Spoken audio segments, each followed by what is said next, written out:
Welcome to Democracy Now!, democracynow.org, the War and Peace Report. I'm Amy Goodman. 500,000 people poured into the streets of San Juan, Puerto Rico Monday, shutting down traffic in major sections of the city in the largest demonstration yet since the text message scandal involving Governor Ricardo Rosselló broke just over a week and a half ago.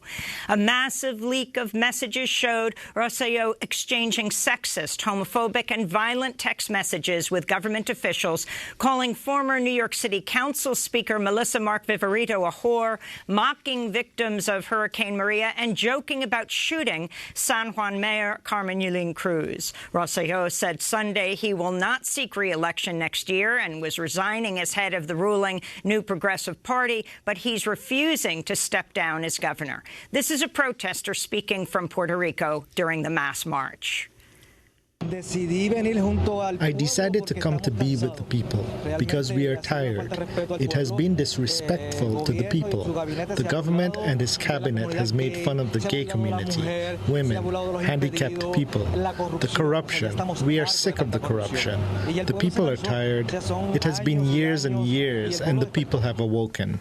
The latest from Puerto Rico after headlines with Carla Minette, executive director of Puerto Rico's Center for Investigative Journalism, which published the 900 pages of Rosselló's text messages with his colleagues, triggering the popular uprising. Boris Johnson has been named the next Prime Minister of Britain. The election, which pitted him against the Conservative Party's Foreign Minister Jeremy Hunt, was the first time a party's membership directly chose the Prime Minister. The membership of the Conservative Party represents just 0.13% of the British population. It's whiter, older, and obviously more conservative. Johnson thanked outgoing Prime Minister Theresa May at a Conservative Party meeting in London today, where his win was announced. It was a privilege to serve in her cabinet and to see the passion and determination that she brought to the many causes that are her legacy, from equal pay for men and women to tackling the problems of mental health and racial discrimination in the criminal justice system. Thank you, Theresa. Boris Johnson vowed to bring a, quote, new spirit of can-do to his party and promised to defeat Labour leader Jeremy Corbyn. Corbyn tweeted, Boris Johnson has won the support of fewer than 100,000 unrepresentative Conservative Party members by promising tax cuts for the richest, presenting himself as the banker's friend, and pushing for a damaging no-deal Brexit, Corbyn tweeted. President Trump, meanwhile, congratulated Johnson and said he'll be great as Prime Minister. This comes as the UK is facing mounting tensions with Iran. Foreign Minister Hunt recently announced plans to deploy a European-led naval force in the Strait of Hormuz following Iran's seizure of a British oil tanker in what Britain has called an act of state piracy. Iranian state TV aired footage of the crew captured on board the Steno Impero Monday. That capture was done in retaliation for Britain capturing an Iranian oil tanker and holding it in Gibraltar. The Department of Homeland Security plans to expand expedited removal proceedings for immigrants, potentially denying due process to hundreds of thousands of undocumented people living in the U.S. The process would allow for removals without a hearing before an immigration judge and would be used against immigrants who've entered the country within the past 2 years. In addition, the individuals targeted could be asked to prove they've been in the U.S. continuously for more than 2 years to avoid deportation. The process has previously been reserved for immigrants who had only been in the U.S. for 2 weeks or less and who had been apprehended within 100 miles of the border. Legal experts and immigrant rights advocates warn expedited removal is already a flawed practice that's regularly abused, putting people with strong asylum claims in danger. The Migration Policy Institute estimates nearly 300,000 people could be subject to expedited removal under the new policy, which is set to go into effect immediately. The ACLU and the American Immigration Council have said they will sue. Omar Jadwat of ACLU's Immigrants' Rights Project said, quote, under this unlawful plan, immigrants who've lived here for years would be deported with less due process than people get in traffic court. In more immigration news, Immigration and Customs Enforcement, that's ICE, said Monday it started using DNA testing at 7 locations around the border. Officials say the testing is designed designed to identify migrants posing as families to facilitate entry to the United States. The testing's voluntary, but documents released earlier this year about the DNA program suggest families are more likely to be temporarily separated if they do not agree to submit to the DNA testing. As lawmakers gear up for former special counsel Robert Mueller's testimonies before the House Judiciary and Intelligence Committees Wednesday, the Justice Department warned Mueller in a letter to, quote, remain within the boundaries of the public version of the report. The letter also said Mueller could not, quote, discuss the conduct of uncharged third parties, unquote, which includes President Trump, his family, and his close associates. The Mueller report concluded the Trump campaign did not collude with Russia during the 2016 presidential campaign, but refrained from coming to any conclusions about obstruction of justice. Meanwhile, FBI Director Christopher Wray is testifying before the Senate Judiciary Committee today on the origins of the Russia investigation.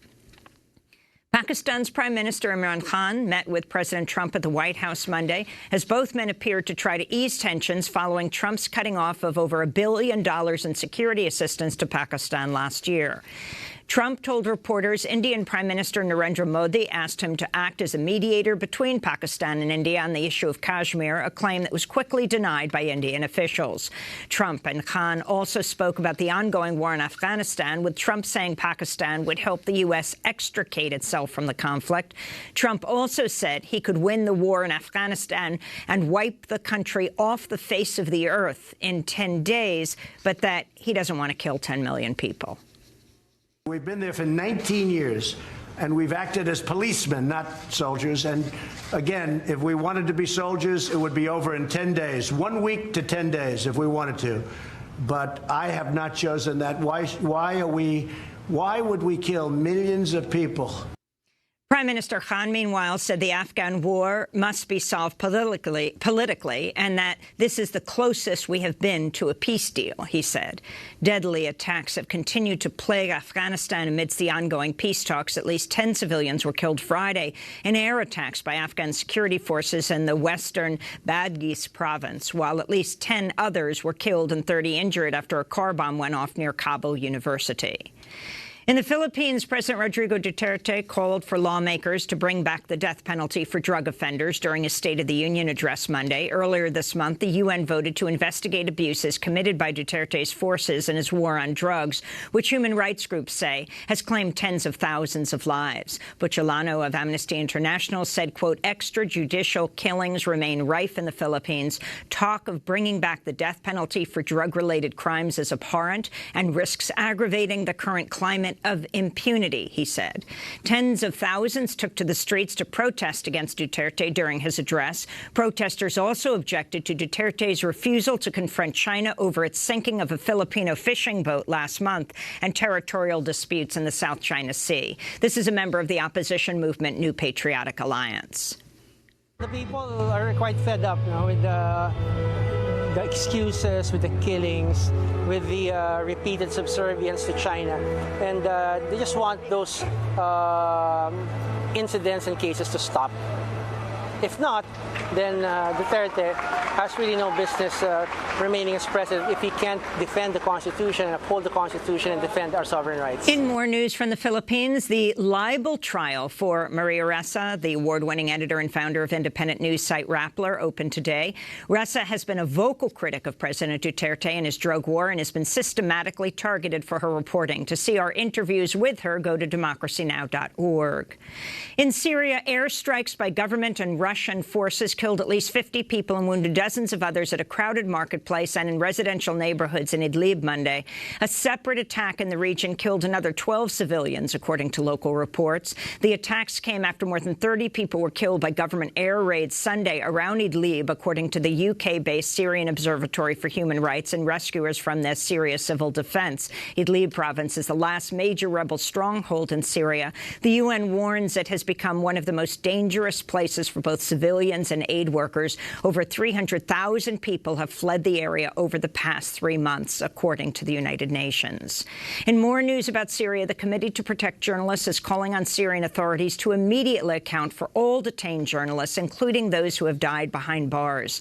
This follows news of the death of independent photojournalist Alanayef al-Khadar al-Khalidi, whose family says he was tortured and killed in a military prison.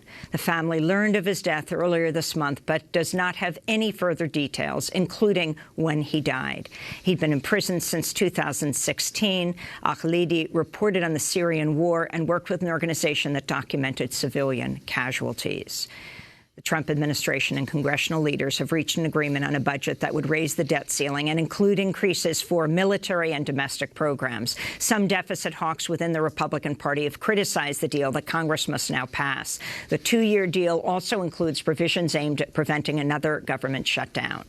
The Trump administration seeking to tighten restrictions on food stamps in a move that could cut over 3 million people from the program. The Department of Agriculture wants to require some recipients of food stamps to pass a review of their income and assets to determine their eligibility.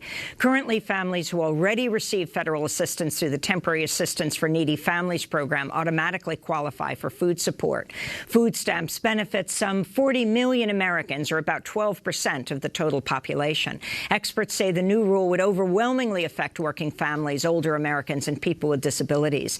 Democratic Senator Debbie Stabenow, the ranking member of the Agriculture Committee, said, quote, "This proposal is yet another attempt by this administration to circumvent Congress. It would take food away from families, prevent children from getting school meals, and make it harder for states to administer food assistance." Celebrated New Orleans funk musician Art Neville died Monday at the age of 81. He was a founding member of the Meters and went on to form the group the Neville Brothers with 3 of his brothers. And Paul Krassner, the writer, comedian, and leading figure of the Yippie counterculture movement, died over the weekend at his home in California. He was 87. He was the founder and editor of the underground satirical publication The Realist. The term Yippie emerged out of the Youth International Party, which Krassner co-founded. The group famously staged a performance-based protest at the 1968 Democratic National Convention at the height of the Vietnam War by advancing Pegasus, a 145-pound pig, as a presidential nominee. Krassner also set up a referral service for people who needed abortions at a time when the procedure was still illegal. He created the service when women started calling him for help in response to an interview he did with an abortion doctor. Krassner was once described by an FBI agent as a raving, unconfined nut, a phrase that Krassner ended up borrowing for the title of his memoir. Comedian George Carlin later said, quote, "The FBI was right. This man is dangerous and funny and necessary."